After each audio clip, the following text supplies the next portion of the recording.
दोस्तों, मैं इंजीनियर कौशल किशोर सिंह अपने चैनल इंजीनियर के सिंह एंड एसोसिएट के तरफ से आज आप लोगों के सामने प्रस्तुत हुआ हूं। सबसे पहले अपने सारे सीनियर रेस्पेक्टेड लोगों को और हम उम्र दोस्तों को और हमारे बिलाइड जूनियर्स दोस्तों को मैं अभिवादन करता हूं, नमस्कार करता हूं। आज की जो वीडियो मैं लेके आया हूं, ये वीडियो रॉक बोल्ट के ही कड़ी में रॉकबोल्ट के कनेक्शन में दूसरा वीडियो है, जिसमें हम आज एसएन टाइप रॉक बोल्ट के बारे में आप लोगों को बताएंगे। एसएन टाइप रॉक बोल्ट सब लोग कहते हैं एसएन टाइप रॉक बोल्ट लगाओ, एसएन टाइप रॉक बोल्ट लगाना है, लेकिन एसएन टाइप रॉक बोल्ट का मतलब क्या है? What is the full form of SN type rock bolt? आप लोग थोड़े अपने साइट में पूछिएगा, अपने ऑफिसरों से, अपने इंजीनियरों से।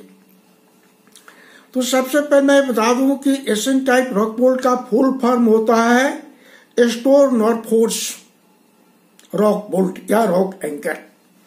ये एस्टोर नॉरफोर्स एक स्वीडन में जगह है जहां पर सबसे पहले ये रॉक बोल्ट, इस तरह का रॉक बोल्ट यूज किया गया था, प्रयोग में लाया गया था, जिसके चलते उस जगह के नाम पर ही इसका नाम हो गया एसएन टाइप रॉक बोल्ट और नॉरफोर्स टाइप रॉक बोल्ट। लेकिन शॉर्ट में लोगों ने इसको कहना शुरू किया एसएन टाइप रॉक बोल्ट, जो आज भी चले आ रहा है।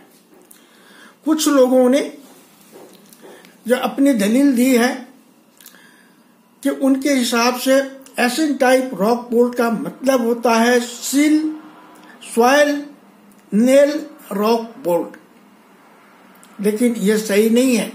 आप इसकी हिस्ट्री को उठा के देख लीजिए। अपने मन से हम कुछ भी कह दे, दैट इज नॉट, मैं उसके बारे में किसी के बारे में कुछ कमेंट नहीं करूंगा, लेकिन रियल हिस्ट्री यही है कि ये एस्टोर नॉरफोर्स नामक एक जगह है स्वीडन में, जहां पर इस रॉक बोल्ट का सबसे पहले यूज किया गया था, प्रयोग में लाया गया था, और उसके नाम पर ही इसका नाम पड़ गया नॉरफोर्स टाइप रॉक बोल्ट यानी एसएन टाइप रॉक बोल्ट। और सबसे पहले इस बारे में मैं ये बताना चाहूंगा कि इस तरह के रॉक बोल्ट का उपयोग कहाँ होता है। इस तरह के रॉक बोल्ट का उपयोग वहां होता है जहां पर मॉडरेटली हार्ड रॉक होता है, जब कंप्रेस्ड ज्वाइंट होता है, कंप्रेस्ड फुलेशन होता है, तो वहां पर ब्लास्टिंग के दौरान जो रॉक मास में क्रैक या हो जाता है, डेवलप हो जाता है, और जो उसका रॉक मास डिस्टर्ब हो जाता है, तो उसको सेव करने के लिए इस तरह के रॉक बोल्ट का यूज किया जाता है। जो रॉक बोल्ट जो rock surface rock mass class 3 and above होता है, उसमें इस तरह के रॉक बोल्ट का यूज नहीं होता है। क्लास 3 एंड क्लास 2 में होता है। ज्यादातर रेलवे टनल और रोड टनल में इस रॉक बोल्ट का यूज किया जाता है, क्योंकि ट्रेन जर्नी के समय वाइब्रेशन काफी होता है। उस वाइब्रेशन को रिटेन करने के लिए ये इस तरह का रॉक बोल्ट सुटेबल बताया गया है। टनलिंग एक्सपर्टों का यह मानना है। तो अब एसएन टाइप रॉक बोल्ट का कंस्ट्रक्शन के बारे में हम आप लोगों को थोड़ा बता दें। सबसे पहले इस ब्लैक बोर्ड पर, इस बोर्ड पर आप आइए, ये देखिए, ये रॉक सरफेस है, ये रॉक सरफेस है। इसके अंदर में ये होल किया हुआ है 2.5 मीटर का या 3 मीटर का, जितना लंबा है आपको रॉक बोल्ट है उतना लंबा। इस तरह के रॉक बोल्ट में ये फुल लेंथ ऑफ जो रड होता है, ये रड है आपको टीएमटी बाहर है, जो 60 mm का होगा या 25 mm का होगा। अगर 2.5 मीटर लॉन्ग होगा और 3 मीटर लॉन्ग होगा। इसका फुल लेंथ थ्रेडेड होता है। ये जो होल होता है, सपोज इट इज 2.5 मीटर, तो 2.5 मीटर होल में cement slurry M35 grade cement slurry, M35 यानी HPC हुआ, हाई परफॉर्मेंस कंक्रीट के लिए जो सीमेंट बनाया जाता है या स्लरी बनाया जाता है, उस तरह का या पॉइंट लेस देन वो कंक्रीट 0.75 mm एग्रीगेट के साथ में HPC कंक्रीट बनाकर यानी 35 ग्रेड M35 ग्रेड कंक्रीट बनाकर इसमें इंसर्ट कर देते हैं। कहीं कहीं ये कंक्रीट का यूज नहीं होता है, केवल सीमेंट स्लरी ही बनाते हैं इसमें, लेकिन क्वांटम ऑफ सीमेंट को कम नहीं किया जाता है, वो उतना ही सीमेंट यूज करते हैं जितना M35 ग्रेड कंक्रीट के लिए यूज किया जाता है। इस पूरे होल में सीमेंट स्लरी फिल कर दिया जाता है पंप के द्वारा, ग्राउटिंग पंप के द्वारा 4 या 5 केजी का प्रेशर देकर मैक्सिमम आपको 2.5 से लेकर 3 मीटर 4 केजी तक, 2.5 केजी से लेकर 4 केजी तक का प्रेशर देकर के इसमें इसे फिल कर देते हैं। कभी कभी ये 1.5 से 2 मीटर के बीच में ही फिल हो जाता है। अब डिपेंड करता है पंप के कैपेसिटी के ऊपर। इसमें स्लरी फिल कर देते हैं। फिल करने के बाद ये जो TMT बार है इसको उसमें पुश कर दिया जाता है। पुश करने के लिए आइदर ये मैनुअली करते हैं या बूमर के द्वारा भी करते हैं। बूमर से प्रेशर देकर इसमें धीरे धीरे स्लोली इसमें प्रेस अंदर पुश करते हैं, इंसर्ट किया जाता है। इंसर्ट करने के बाद इसको छोड़ देते हैं 1 वीक तक। 1 वीक के बाद ये जो आगे में पोर्शन जो निकला रहता है यानी 150 mm यानी अगर ये 2.5 मीटर का होल है तो उसमें से 150 mm बाहर रहेगा, बैलेंस होगा अंदर रॉक के अंदर रहेगा। तो एक 150 mm में एक होता है, ये देखिए आपको दिखाया हुआ है, ये है प्लेट, टेंशन प्लेट इसको कहते हैं।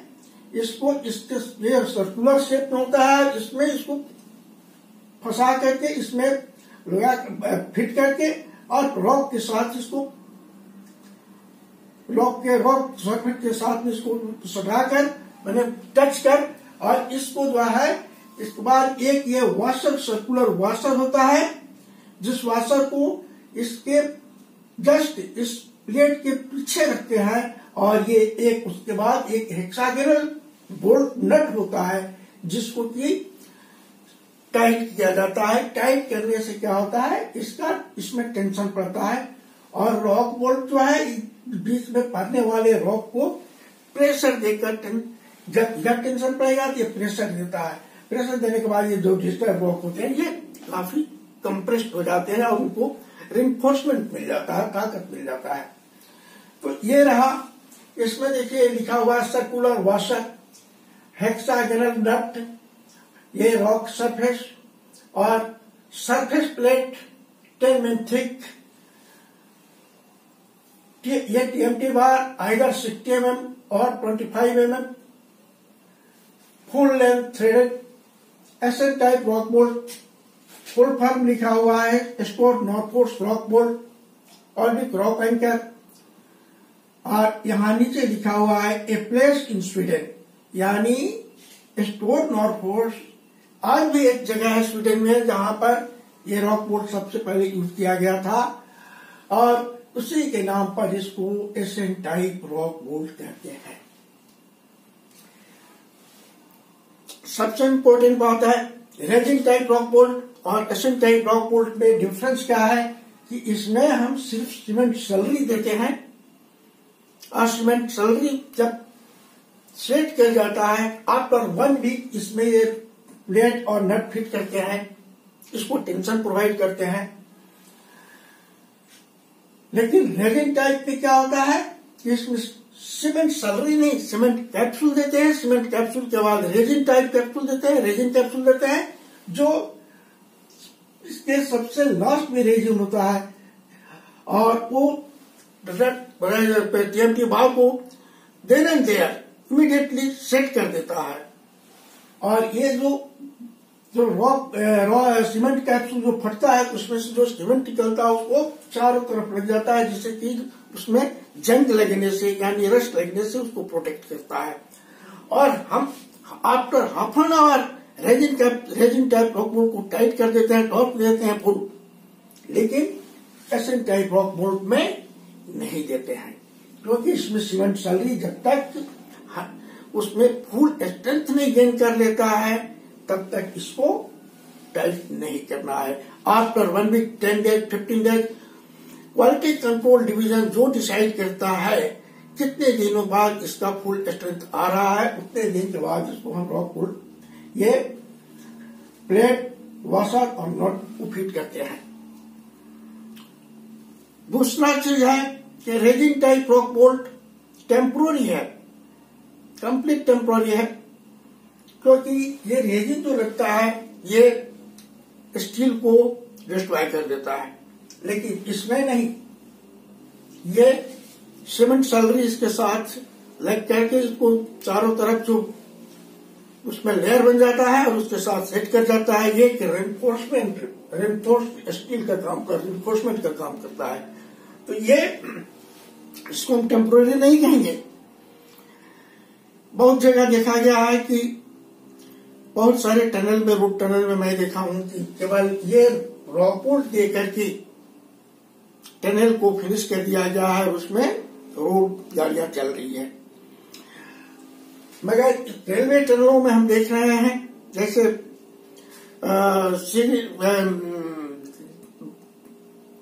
बारामूला, श्रीनगर और बनिहाल, ये लिंक प्रोजेक्ट, ये रेलवे लिंक प्रोजेक्ट में देखा कि इसमें क्या होता है, इसमें लाइनिंग भी हो रहा है। लाइनिंग इसलिए करते हैं कि जब ट्रेन रन करेगी तो उसमें वाइब्रेशन बहुत ज्यादा होगा और टनल के सेफ्टी के लिए ये रॉक बोल्ट देने के बाद भी उसको लाइनिंग करना अति आवश्यक है। ये वहां के कंसल्टेंट जियो डाटा का इंस्ट्रक्शन था। मैं वहीं पर था बनियाल में, मैंने देखा इसको। मैं और 2-3 प्रोजेक्टों में देखा हूं इसको, मगर रोड प्रोजेक्ट में मैंने इसको लाइनिंग करके कम देखा, केवल रॉक बोल्ट देकर के लोग छोड़ देते हैं। अब उसके पीछे क्या कंसेप्ट है ये तो डिपेंड करता है डिजाइनर के ऊपर और कंसल्टेंट के ऊपर को क्या अपना डिसीजन देते हैं। आइए आपको हम एसएन टाइप रॉक बोल्ट का एक फोटोग्राफ देते हैं जिसमें और क्लियर हो जाएगा। हाँ दोस्तों, देखिए आपके सामने एसएन टाइप रॉक बोल्ट का एक फोटोग्राफ है जिसमें ये देखिए, ये आपको दिया है प्लेट, सर्कुलर शेप का है। ये फुल लेंथ टीएमटी बार है जिसको इसमें थ्रेड कटा हुआ है, थ्रेडेड है। ये वॉशर है और ये नट है। After SN type rock bolt को इंस्टॉल करने के 15 डेज बाद और 10 डेज बाद, जबकि स्लरी फुल्ली स्ट्रेंथ सेट होने के बाद फुल स्ट्रेंथ गेन कर ले, तब ये प्लेट, ये नट और ये वॉशर और ये नट को लगाकर इसको टाइट करके इसका टेंशन प्रोवाइड करते हैं। और याद रखिए कि टेंशन प्रोवाइड करने के समय के लिए भी हमें टॉर्क रेंज का ही यूज करना है। हाँ दोस्तों, तो ये एसएन टाइप रॉक बोल्ट का फोटोग्राफ आपके सामने फुल क्लैरिफिकेशन दे चुका है। और इस बारे में मैं बताऊं कि जब एसएन टाइप रॉक बोल्ट को इंस्टॉल करने के 10 दिन या 15 दिन बाद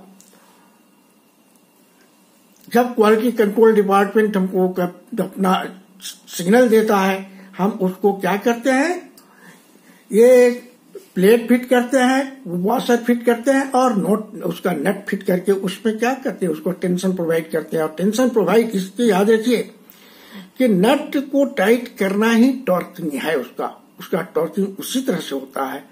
तो वो टॉर्क है उतना ही देना है जितना हमको उसके कैलकुलेशन से मिले। जो मेथड, जो फार्मूला मैंने दिया हूं इसके पहले वाली वीडियो में, उसी मेथड से इसका भी टॉर्क कैलकुलेट करेंगे और टॉर्क रेंज के द्वारा ही इसके नट को टाइट करेंगे। और जो टॉर्क का वैल्यू आता है उतना देर तक इसको हम टाइट करेंगे। तब अगर वो वैल्यू हमको मिल जाता है तो इसका टेंशन पूरा हो गया, टॉर्किंग मिल गया इसको और ये सफिशिएंट हो गया यूज में लाने के लिए। जो इसकी रिक्वायरमेंट है वो फुलफिल होगी। तो आज मैं इतना ही ये वीडियो बनाकर, इतना ही बोलकर आप लोगों के सामने मैं इस वीडियो को बंद करता हूं। अब आने वाली वीडियो में फिर आपसे मैं मिलूंगा। इसके बाद जो रॉक बोल्ट होगा वो होगा Swellex type rock bolt. Swellex type rock bolt पर मैं आप लोगों को डिस्क्रिप्शन दूंगा, वीडियो बनाऊंगा। रॉक बोल्ट का चैप्टर समाप्त होने के बाद मैं आप लोगों को गुड प्रैक्टिस ऑफ टनलिंग के बारे में ही बताऊंगा, क्योंकि ये बीच में जो हमारे दोस्तों के रिक्वेस्ट के चलते हमको रॉक बोल्ट को चैप्टर उठाना पड़ा, तो वो चैप्टर अभी रुक गया है। Good practice of tunnelling, tunnelling करने के प्रैक्टिस, बढ़िया प्रैक्टिस, गुड प्रैक्टिस क्या है, मैं उस पर आप लोगों को बताऊंगा। तब तक के लिए मुझे विदा दें। नमस्कार, सब दोस्तों को नमस्कार।